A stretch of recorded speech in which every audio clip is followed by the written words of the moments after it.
Shalom, selamat berjumpa kembali dalam program Suara Kebenaran, Klasis Kota Kupang Timur.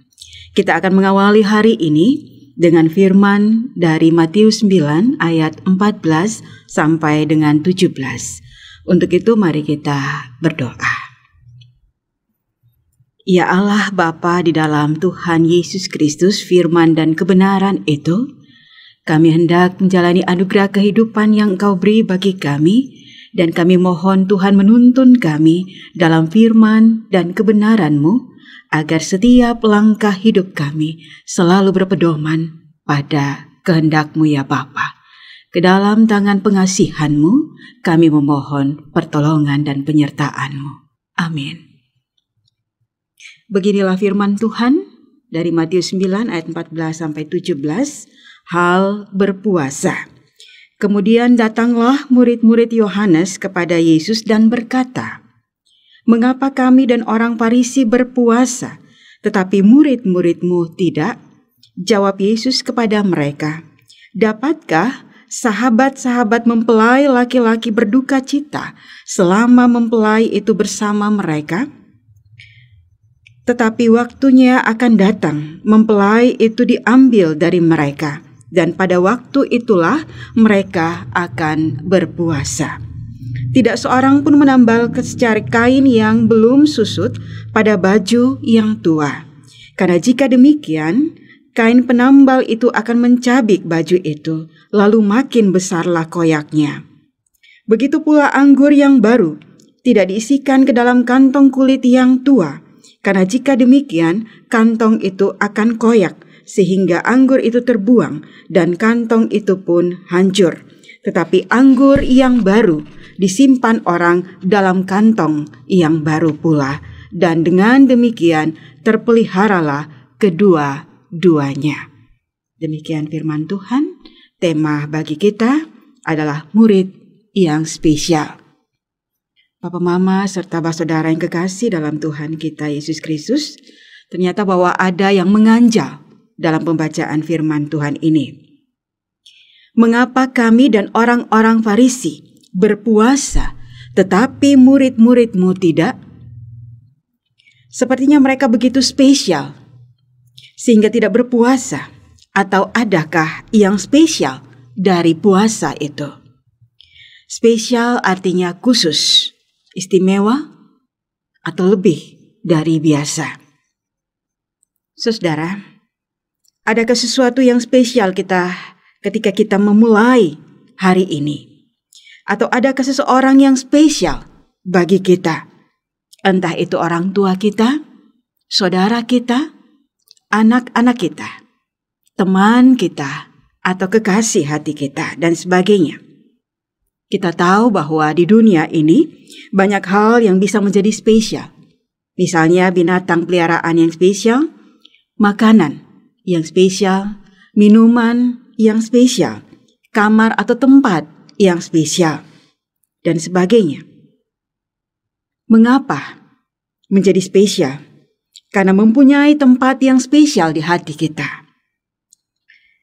Saudara, benarkah Tuhan Yesus dan murid-murid tidak berpuasa? Mengapa? Di sini ada tuduhan yang ditujukan kepada Tuhan Yesus. Mereka menganggap Tuhan Yesus dan para murid begitu berdosa karena tidak berpuasa. Padahal Tuhan Yesus sudah berpuasa 40 hari di padang gurun. Tetapi Ia tidak ingin pamer kepada manusia, karena hanya Allah saja yang perlu tahu, dan itu sudah cukup. Dan nampak sangat tidak sopan alias sangat kurang ajar. Masa murid-murid Yesus yang berbuat kesalahan dan Yesus yang dikritik sedemikian? Padahal dalam Matius 18 ayat 15 mengatakan bahwa kita harus menegur orang yang berbuat salah itu di bawah 4 mata, agar mendapatkan mereka kembali. Dan untuk menjawab kecemburuan dan kedengkian mereka, maka Yesus memberi jawaban yang mendidik secara teologis daripada membela diri. Kita tahu bersama bahwa pada waktu itu dalam kalangan orang Yahudi ada 3 praktek keagamaan yang dianggap sangat penting, yaitu bersedekah, berdoa, dan berpuasa. Dan karena mereka mempersoalkan hal berpuasa, maka Tuhan Yesus mengajarkan konsep berpuasa yang benar. Tetapi mereka sebenarnya tidak tahu mengapa harus berpuasa. Yohanes sendiri berpuasa karena menantikan pemulihan yang akan dilakukan melalui Sang Mesias bagi kerajaan Israel. Yohanes mengharapkan pemulihan bagi umat Tuhan demi kemuliaan Allah. Maka dengan demikian puasa adalah bentuk doa dan harapan di tengah-tengah derita yang besar. Orang yang berpuasa karena rutinitas atau mengikuti kebiasaan, maka tentu itu tidak ada faedahnya.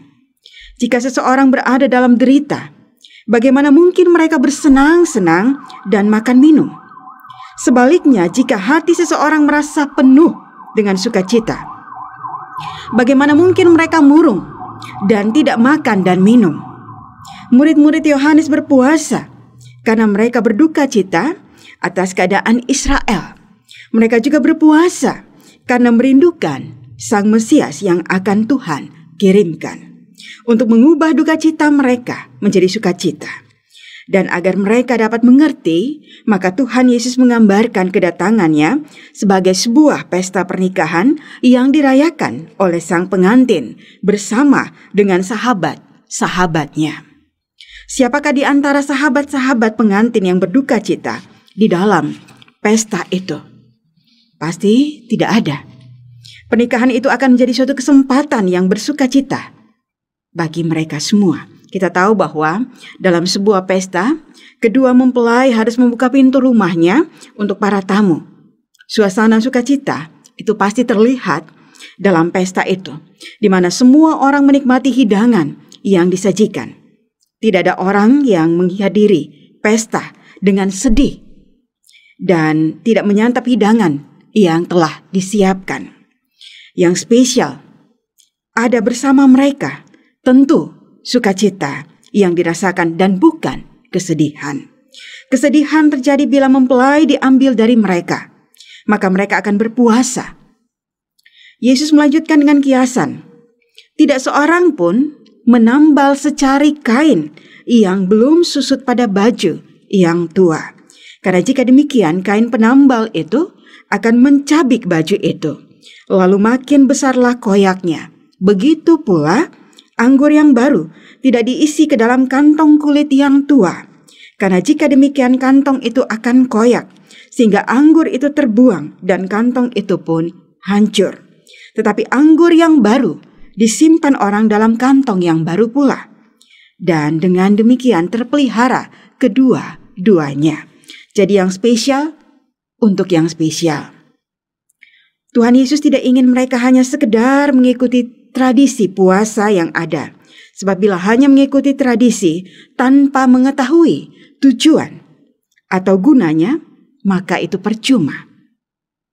Dan sia-sia juga bila mereka mau merubah kebiasaan atau tradisi hanya untuk membangun kebiasaan dan tradisi yang baru, yang kosong. Mereka berhasil menjalankan tradisi, tapi ternyata gagal melihat Kristus sebagai janji itu yang sesungguhnya. Jadi ini digambarkan seperti kain lama atau kantung anggur yang sudah lapuk, maka tentu tidak sanggup menahan kain yang baru atau anggur yang baru. Karena itu yang lama harus dibuang. Tuhan Yesus hendak menyatakan bahwa pemahaman tradisional yang kaku akan gagal memaknai pekerjaan daripada Tuhan.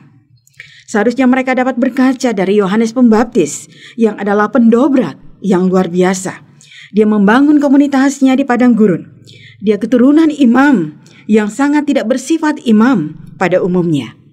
Ia merombak tradisi dan membuat sesuatu yang baru karena dia melakukannya di dalam waktu Tuhan dan dalam pimpinan Tuhan. Tetapi pengikut-pengikutnya justru membuat dobrakan itu kembali menjadi kaku dan mati.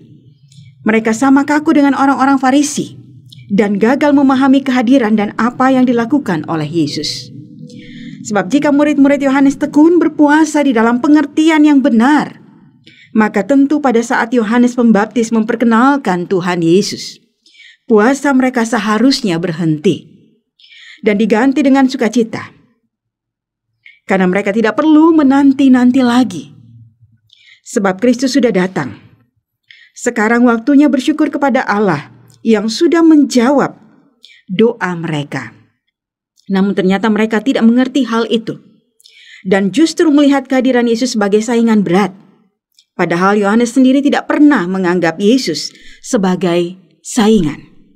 Justru ia pernah berkata dalam Yohanes 3 ayat 9. Bahwa ia harus semakin kecil, sedangkan Yesus harus semakin besar. Jadi sebenarnya Kristus harus menjadi spesial bagi kita. Dan kita juga spesial bagi Dia. Kita spesial karena kita diciptakan seturut dengan gambar dan rupa Allah.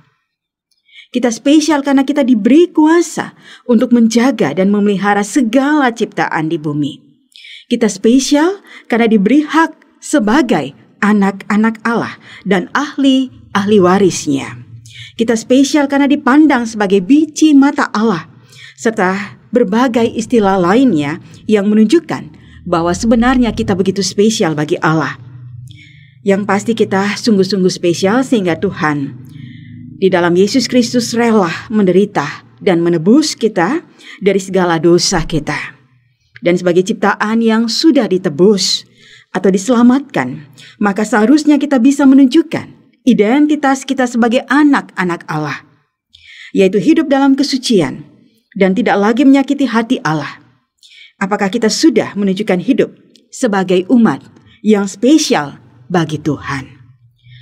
Sebab bila kita menyadari akan hal itu, maka kita tidak akan lagi hidup dalam dosa, melainkan dalam ketaatan padanya, sebagaimana status yang disandang sebagai orang Kristen. Kata orang Kristen ini adalah sebutan khusus atau spesial bagi pengikut Kristus yang telah menunjukkan kualitas hidup seperti Kristus. Jadi barang siapa yang mengatakan bahwa dia spesial, maka ia ada di dalam dia. Dan ia wajib hidup sama seperti Kristus telah hidup. Jadi bukan sekedar Kristen casingnya saja, seperti puasa hanya sebagai sebuah tradisi atau kebiasaan, atau sebagai ajang untuk menunjukkan bahwa dirinya rohani. Tetapi hendaknya puasa dijalankan dengan hati yang betul-betul lapar dan haus akan Kristus, sehingga terpancar lewat sikap hidup kita sebagai murid yang spesial, yaitu dengan wajah yang cerah, dengan hati yang penuh sukacita, dan tidak perlu diketahui oleh orang lain. Tuhan menolong kita sekalian untuk memulai hari yang spesial ini dengan menjadi murid yang spesial bagi Tuhan.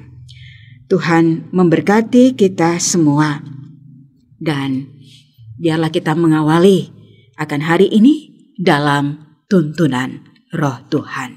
Amin.